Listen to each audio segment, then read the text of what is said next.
বন্ধুরা আজকে কি জিনিস দেখবা দাঁড়াও না। নমস্কার সবাইকে, সবাই কেমন আছেন? আশা করি সকলে খুব খুব খুব ভালো আছেন। আর আপনাদের ভালোবাসায় আমরাও ভালো আছি। দেখতেই পাচ্ছেন এত গরম শেষ পর্যন্ত নিতেই হলো। এই ইনভার্টারটা নিয়ে চলে আসলাম, আর ভাই এসেছে ফিট করে দেওয়ার জন্য। সব কিছু ঠিক হয়েই আছে, যদিও আমাদের লাইন করাই আছে। মেশিনটা বসিয়ে করে দেবে সব কিছু। ভাইয়েরই কাজ করা, বাড়ি ইলেকট্রিক, ও জানে সব কিছুই ঠিকঠাক এই যে করা আছে। ও ব্যাস মেশিনটা ফিট করে নিয়ে বসাবে।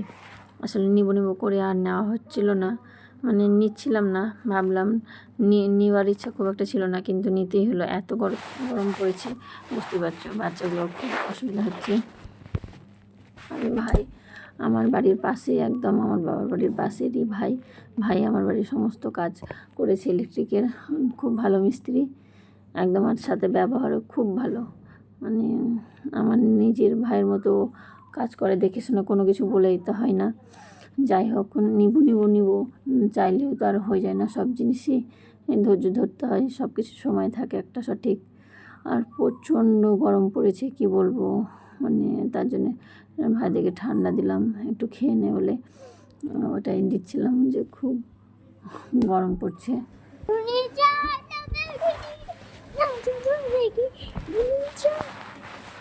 এইদিকে আমি দেখো একটু ভাইদেরকে বললাম একটু মুড়ি খেয়ে নে, বলে মুড়িটা মাখাচ্ছিলাম। বেরিয়ে এসো।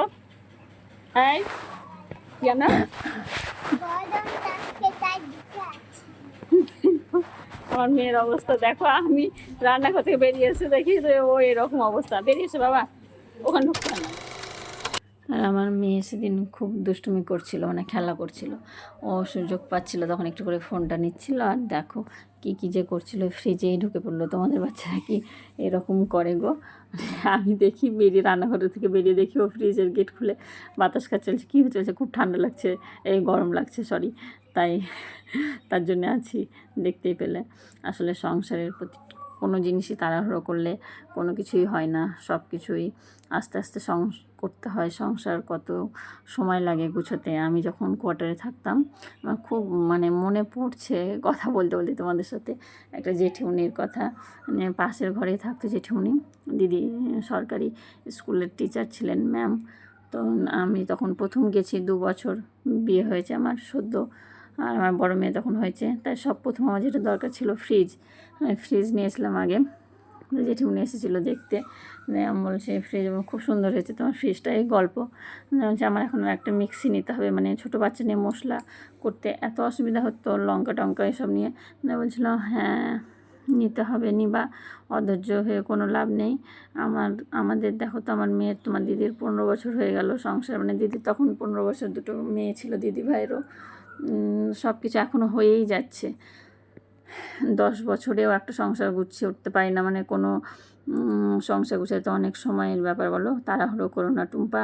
মানে কথাগুলো আমার এখনও কানে বাজে। এত ভালো ছিল জেঠিমনি, এত সুন্দর করে বুঝিয়েছিল, মানে প্রচণ্ড ভালো লাগছিল যে তাড়াহুড়ো করে কোনো কিছু হয় না, ঠিক সময় মতো সব কিছু একে একে হয়ে যাবে। আর সত্যিই তো বলো, সব কিছু তো আর একসাথে হয় না। আমরা যেহেতু মধ্যবিত্ত, আস্তে আস্তে আস্তে আস্তে সব করতে হয়। আর এইদিকে দেখো বর নিয়ে এসেছে একটা আমাদের ফ্যানের গেট আপটা খুব সুন্দর, ভীষণ সুন্দর লাগছিল, তাই ও খুলে দেখাচ্ছিল। আর এর ভেতরে ছিল একটা, কি বলবো, রিমোট। এখন তো আর কম ফ্যাশন না, বুঝতেই পারছো, রিমোটওয়ালা ফ্যান নিয়ে এসেছিলো, ওইটাই আমাকে বর দেখাচ্ছিল।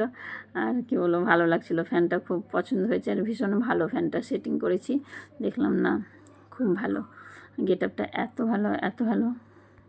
মানে বলছে একটা নতুন ফ্যানের দরকার, ফ্যানগুলো সব পুরনো হয়েছে, তাই ঘরের ফ্যানটা চেঞ্জ করে আমরা একটা এটা লাগালাম।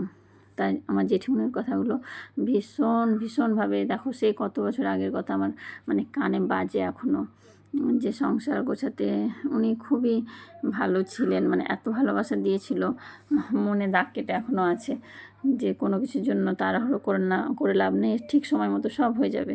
সবাই